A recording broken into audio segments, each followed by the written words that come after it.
खबर देखते रहिए डीपी के न्यूज पर।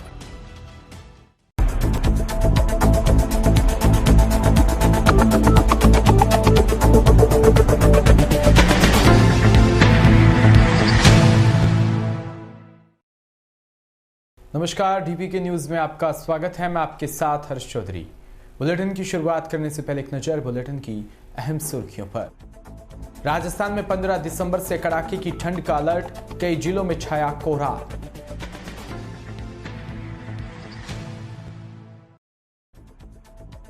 जोधपुर में अधीनस्थ न्यायालयों में छठे दिन भी जारी रही कर्मचारियों की हड़ताल, न्यायालयों में ठप रहा कामकाज। अनूपगढ़ में पार्षद से गाली गलौज मामले ने पकड़ा तूल, कार्रवाई की मांग को लेकर पार्षदों ने लगाया धरना।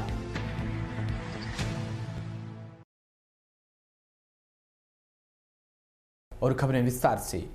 राजस्थान में ठंड का असर गहराने लगा है। गंगानगर, हनुमानगढ़, बारां, झालावाड़ सोमवार सुबह कोहरा छाया रहा। हिल स्टेशन माउंट आबू में लगातार दूसरे दिन भी पारा 0 डिग्री पर रिकॉर्ड किया गया। आबू में पिछले 5 दिनों से बर्फ जम रही है। यहाँ रात का न्यूनतम तापमान 1 डिग्री सेल्सियस या उससे नीचे बना हुआ है। इस बीच प्रदेश में 15 दिसंबर से कड़ाके की सर्दी के आसार है। आबू में रविवार को भी रात का तापमान 0 रहा। दिसंबर के शुरुआती 5 दिन से 3 दिन तक यहां पारा 1 डिग्री सेल्सियस से नीचे ही दर्ज किया गया। पिछले 5 दिनों से बर्फ जम रही है। सर्द मौसम में यहां बड़ी संख्या में टूरिस्ट आ रहे हैं। प्रदेश के एकमात्र हिल स्टेशन में मैदानी इलाके, कारों के शीशे, छतों पर बर्फ की परतें जम रही है।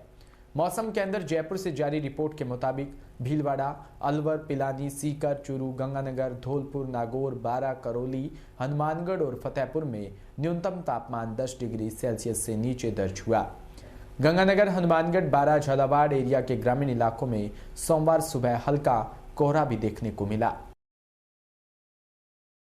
भारत से खबर, जहां हरनावदा शाहजी में राजकीय उच्च माध्यमिक विद्यालय हरनावदा शाहजी में कार्यरत शिक्षा जगत में अनूठी पहचान बनाने वाले जनहित व समाज सेवा में हमेशा तत्पर रहकर सेवा भाव से लोगों के दिलों पर राज करने वाले वरिष्ठ शिक्षक जगदीश प्रसाद चौरसिया के सेवानिवृत्त पर भव्य विदाई जुलूस गाजे बाजे के साथ निकाला। इस अवसर पर कस्बे में जगह जगह फूलमालाओं से जबरदस्त स्वागत हुआ।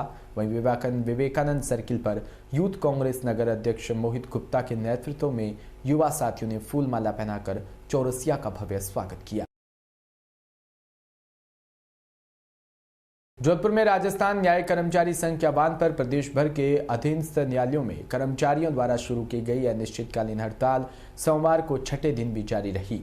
हड़ताल के चलते न्यायिक कामकाज पूरी तरह ठप हो गए। वहीं न्यायिक कर्मचारी संघ का कहना है कि उनकी मांगों के निराकरण न होने तक यह हड़ताल जारी रहेगी।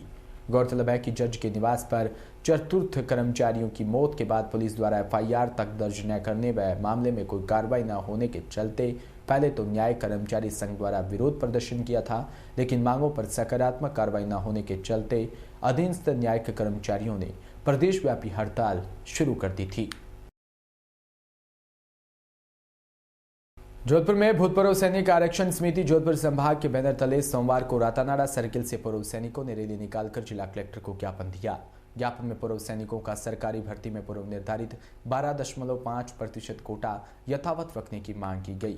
सैनिकों का कहना था कि पूर्व में जो कोटा था उसे अब बदलकर सरकार सैनिकों को अलग जातियों में बांटकर आरक्षण देने का प्रावधान कर रही है, जो कि उचित नहीं। सेना की कोई जाति नहीं होती, एक सैनिक के लिए भी सभी बराबर है। ऐसे में सरकार जो सैनिकों को जातियों में बांटने का निर्णय कर रही है वो गलत है, इसे बदला जाना चाहिए।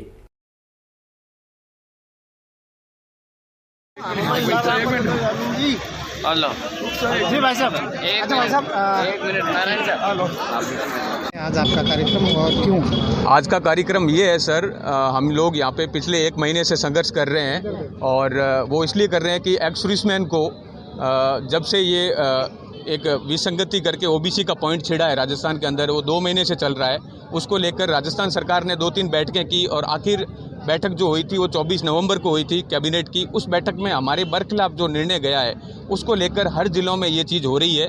आज जोधपुर का टर्न था, इससे पहले 19 जिलों में जिला कलेक्टर साहब को ज्ञापन दे चुके हैं और आज 5 तारीख को 3 जिलों में ये कार्रवाई चल रही है, जोधपुर, इसके अलावा बाड़मेर और अलवर में। और ये हमारा दुखद विषय है, क्योंकि भारतीय सेना कभी ये काम करने के लिए रोड पे नहीं उतरती, न उतरी है। ये पहली बार राजस्थान सरकार ने हमारे को ऐसा मौका दे दिया, जिस बदौलत आज हम इस रोड पे हैं और हम सिर्फ और सिर्फ हमारे हक के लिए यहाँ पे आए हैं। और हक हमारा यही है जो 1988 में एक प्रावधान बना था हमारी सेना के लिए। जो भूतपूर्व सैनिक होते हैं उनको 3 कैटेगरी में बांट के, एक में first grade and above level के अंदर 5% का आरक्षण यानी कोटा दिया हुआ है, और मिडिल क्लास की नौकरियों के लिए 12.5% कोटा दिया हुआ है, और 4th क्लास की नौकरियों के लिए 15% कोटा दिया गया है। तो उस कोटे से संबंधित राजस्थान सरकार ने अभी 24 नवंबर की जो बैठक हुई थी, उस बैठक के अंदर ऐसा निर्णय लेके हमारे को उलझन में डाला है जिसके बारे में कोई कुछ सोच नहीं पा रहा है। उसमें मैं मोटे तौर से आपको बताना चाहूँगा, जो 12.5% एवरेज भर्तियों में जो हमें कोटा मिला है, वो 12.5 की जगह अब सिर्फ और सिर्फ 1/4 हो गया है। मतलब 12.5 एक्स सर्विसमैन भर्ती होने थे, वो अब सिर्फ और सिर्फ 3.25 या 4 ही बंदे भर्ती होंगे। ये हमारे अंदर आज दुख विषय है, और इस बदौलत हम हमारा जो ये सरकार के पास में सूचना पहुंचाना चाह रहे हैं, और सरकार को हमारे इस फैसले के ऊपर डिसीजन देना होगा। इनकेस सरकार हमारी ये बातें नहीं सुनती है तो इसका खाली राजस्थान ही नहीं, पूरे देश के ऊपर प्रभाव पड़ रहा है और पड़ेगा। ये दिनों दिन और बढ़ता जाएगा, बिकॉज आज हम जितने सैनिक यहाँ पे रिटायरमेंट है, उससे ज़्यादा यानी 13 लाख फौजी राष्ट्र के अंदर सेवा कर रहे हैं। आज हमारे इस विषय को लेकर वो भी दुखी है, और वो सरहदों पर सुचारू रूप से ड्यूटियां भी नहीं कर पा रहे हैं, क्योंकि सारे बंदे हमारे आपस में किसी न किसी फौजी रिलेशन से या ब्लड रिलेशन से कांटेक्ट में है। मैं श्रीगंगानगर के अनूपगढ़ में पार्षद से गाली गलौच मामले ने तूल पकड़ लिया है। सभी पार्षद नगरपालिका के सामने धरने पर बैठ गए। पार्षद गाली गलौच व दुर्व्यवहार करने वाले ARI बबीता शर्मा को निलंबित करने की मांग कर रहे हैं। पार्षद से गाली गलौच व दुर्व्यवहार की घटना नगरपालिका में लगे CCTV कैमरे में भी कैद हो गई है। बारां के हरनादा साजी क्षेत्र के झंझनी ग्राम पंचायत में केंद्रीय नेतृत्व द्वारा आयोजित भारतीय जनता पार्टी द्वारा जन आक्रोश रैली में विधायक प्रताप सिंह सिंघवी ने जनता को बताया कि भाजपा सरकार के समय किसानों को जो लाभ पहुंचाया वो कांग्रेस सरकार ने बिल्कुल खत्म कर दिया। कांग्रेस सरकार ने कभी जनता का भला नहीं होने दिया, जबकि जनता ने उन्हें मौका दिया मगर सरकार चलाने में फेल हो गई, और किसानों का राष्ट्रीयकृत बैंकों का कर्जा माफ नहीं हुआ, और किसानों के बिजली के बिल बढ़कर आ रही हैं। विधायक सिंघवी ने कांग्रेस सरकार की विफलताओं को भी बताया।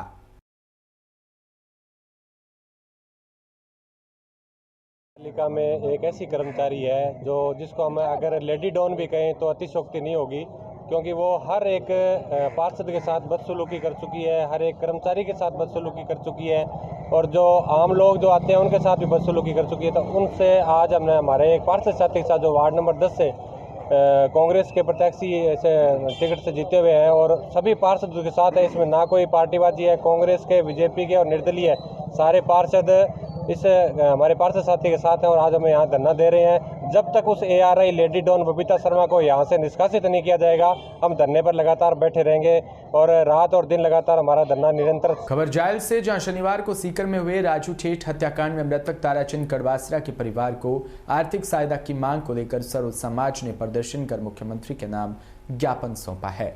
मृतक ताराचंद परिवार को सरकारी नौकरी और मृतक पुत्री को MBBS की आरक्षित सीट पर दाखिले की मांग की गई।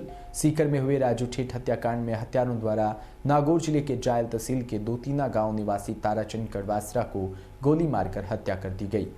रविवार को सर्व समाज द्वारा 2 घंटे जायल बाजार बंद रखा। तहसील परिसर के सामने धरना देकर आक्रोश भी जताया। सर्व समाज के बैनर तले लोगों ने परिवार को आर्थिक सहायता की भी मांग को लेकर प्रदर्शन किया है। अलवर से खबर, जहां पूर्व केंद्रीय मंत्री जितेंद्र सिंह ने कहा कि कांग्रेस के राष्ट्रीय नेता राहुल गांधी की ऐतिहासिक भारत जोड़ो यात्रा ने रविवार को झालावाड़ के झालारा पाटन से राजस्थान में प्रवेश किया। उन्होंने बताया कि इस ऐतिहासिक यात्रा में न केवल कांग्रेसी बल्कि आमजन भी लाखों की संख्या में शामिल है और यात्रा के साक्षी बन रहे हैं। उन्होंने बताया कि चावली चुराया झालारा पाटन पहुंची यात्रा का ऐतिहासिक भव्य स्वागत किया। उन्होंने कहा कि देश की जनता की आवाज बन चुकी भारत जोड़ो यात्रा में राहुल गांधी के साथ लाखों की संख्या में भारतवासी कदम ताल कर रहे हैं। उन्होंने कहा पहले फेज में सोमवार सुबह ये यात्रा कालीतलाई से बाली बॉर्डर तक करीब 14 किलोमीटर तक आयोजित हुई। उन्होंने कहा कि केंद्र सरकार की नीतियों के कारण देश के हालात भयावह स्थिति में है। विभाजनकारी विचारधारा देश के लिए एक बड़े खतरे का संकेत है। वहीं सामाजिक न्याय व अधिकारिता मंत्री टीकाराम जूली ने आगामी 19 दिसंबर को अलवर ग्रामीण विधानसभा क्षेत्र के मालाखेड़ा में आयोजित होने वाली विशाल जनसभा स्थल तक का जायजा लिया। उन्होंने बताया कि राजस्थान के अलवर में राहुल गांधी की भारत जोड़ो यात्रा की तैयारी की जा रही है। मंत्री जूली निरंतर सभा स्थल तक पहुंचकर आवश्यक तैयारियों में जुटे हुए हैं। उन्होंने कहा कि केंद्र की मोदी सरकार की दमनकारी नीतियों व तानाशाही राजनीति का शिकार प्रत्येक देश का आम नागरिक भारत जोड़ो यात्रा में बड़े ही उत्साह के साथ शामिल हो रहा है।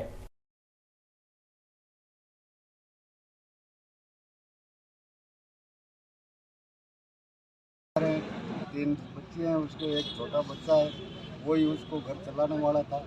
और वो लड़की तीनों पढ़ रही है, लड़का भी पढ़ रहा है। उसका भरण पोषण के लिए गवर्नमेंट प्रशासन से निवेदन है कि एक बच्चे को नौकरी दी जाए, तो 50 लाख रुपये में। और क्या मांग है आपके? और तो क्या है, हमारा आदमी तो चला गया, मांग करने से क्या फायदा। आप क्या लगता है सरकार की आज सरकार में हर दिन हत्याएं हो रही है, जंगल राज चल रहा है। भारतीय जनता पार्टी का कार्यकर्ता भी सरकार को इस जंगल राज को खत्म करने के लिए हम हर गांव जा रहे हैं, ढाणी ढाणी जा रहे हैं। जिस तरह से एक निर्दोष व्यक्ति की हत्या हुई है, पूरे देश भर के जो गुंडे हैं वो राजस्थान के अंदर आ गए हैं। हर जगह हर क्षेत्र में कहीं ऐसी जगह नहीं रही है राजस्थान के अंदर जो आम जनता के लिए सुरक्षित है। इस सरकार को उखाड़ फेंकना ही इस समस्या का समाधान है। हम भारतीय जनता पार्टी के कार्यकर्ता ये मांग करते हैं, माननीय मुख्यमंत्री इसके गृह मंत्री भी हैं, और इस सरकार से मांग करते हैं कि इस जो जंगल राज को तुरंत खत्म करें या सरकार छोड़ें। क्योंकि जब तक एक राज्य का मुख्यमंत्री गृह मंत्री हैं वो आवभगत में लगा हुआ है, लेकिन आम जनता निर्दोष से हत्याएं हो रही है, और भारतीय जनता पार्टी का कार्यकर्ता किसी हालत में चुप नहीं बैठेगा। आज जो ज्ञापन दिया है उसमें क्या मांगे रखी गई? ये रखी है जो पीड़ित परिवार की जो मांगे हैं, उसका मुआवजा है, उसकी सरकारी नौकरी है, और उनकी जो भी है। बाकी यहाँ के जो आमजन ने, आज कोई पार्टी का कार्यक्रम नहीं था, सब लोग सब समाज के लोगों ने आक्रोश है सब में, वो आक्रोश को के लिए हमने ज्ञापन दिया है, और उसके लिए यहाँ धन संग्रह भी हुआ है। और भी हम पार्टी कार्यकर्ताओं से और आमजन से सहयोग की अपेक्षा करेंगे ताकि ज़्यादा से ज़्यादा इस परिवार को, पीड़ित परिवार को सहयोग मिले। क्यों, गरीब परिवार था, खेतीबाड़ी ज़मीन बेच के वो अपनी बेटियों को पढ़ा रहा था। तो ये बड़ा आक्रोश का और एक जन भावना का विषय है जिसके लिए हम सब लोग तैयार हैं। आज सरपंच संघ व समस्त जाइल पंचायत समिति स्तर के जो लोग आए हैं, सभी सर्व समाज से हैं। उन्होंने, हम लोगों ने जो ताराचंद जी कड़वासरा की जो निर्दोष व्यक्ति थे, उनकी जो हत्या हुई है, उसके विरोध में हमने थोड़ा यहाँ पे जो प्रदर्शन भी किया। और हमारी जो मांगे थी कि उनकी बच्ची को एक MBBS के अंदर फ्री सीट आवंटित की जाए, उनके परिवार में एक को सरकारी नौकरी दी जाए और 5 करोड़ रुपए का मुआवजा दिया जाए। जिस व्यक्ति ने अपनी ज़मीन बेच के अपने बच्चों को पढ़ाने के लिए जो वहाँ सीकर गया था, और उसकी उस गुंडागर्दी और जो ये राजस्थान में गुंडागर्दी पनप रही है, उसी का ये नतीजा है कि उसकी हत्या हुई है। इसमें पूरी तरह सरकारी तंत्र और राजस्थान सरकार फेल हुई है। और हमारी सरपंच संघ की तरफ से ये मांग है कि हमने जो ज्ञापन दिया वो संपूर्ण मांगे पूरी की जाए और ताराचंद जी को न्याय दिलाया जाए। हो सकता है इन्होंने ये कह रहे हैं कि हमने अपराधियों को पकड़ लिया, लेकिन सिर्फ अपराधियों को पकड़ना ही इसका समाधान नहीं है। इसके अंदर हमारी न्यायपालिका भी फेल हो रही है। जब तक अपराधियों को दंडित नहीं किया जाएगा तब तक इनके हौसले बढ़ते जा रहे हैं। आज जिस तरीके से उनके वीडियो आ रहे हैं कि भाई वो खुलेआम हवाई फायर करके आराम से निकल रहे हैं, फिर भी कहीं पे भी न तो उनको पुलिस का डर, न न्यायपालिका का डर, न सरकार का डर है। तो ये जो गुंडागर्दी हमारे राजस्थान में, हमारा प्रदेश शांत प्रदेश था, लेकिन पिछले कुछ समय से यहाँ पे जिस तरीके से गुंडागर्दी पनप रही है, बाहर के लोग आके हत्याएं कर रहे हैं, उससे हमारा राजस्थान है वो अग्रणी हो गया अपराध के मामले में। तो हमारा सरकार से भी निवेदन है कि पूरी तरह जो कह रहे हैं कि संवेदनशील सरकार और जो गांधीवादी सरकार है, उसको गांधीवादी सरकार के जो गांधी जी के सिद्धांत थे उनको अपनाने के साथ में वो एक थप्पड़ वाला दूसरे गाल में मारते हैं, वो सिद्धांत छोड़ना पड़ेगा। और इनको जब तक दंड नहीं मिलेगा तब तक ये अपराधी शांत नहीं होंगे और अपराध बढ़ता जाएगा। तो सरकार इसमें विशेष ध्यान देवे और इसमें जन आक्रोश बहुत बढ़ रहा है। इसी के साथ बुलेटिन में इतना ही। नमस्कार।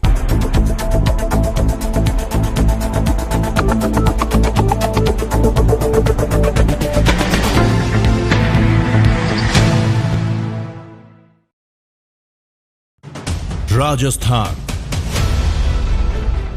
समृद्ध विरासत है इसकी शान। रंग बिरंगी पहचान। अलवर से लेकर जैसलमेर तक, श्री गंगानगर से लेकर प्रतापगढ़ तक, संपूर्ण राजस्थान को कवर करते हैं हम।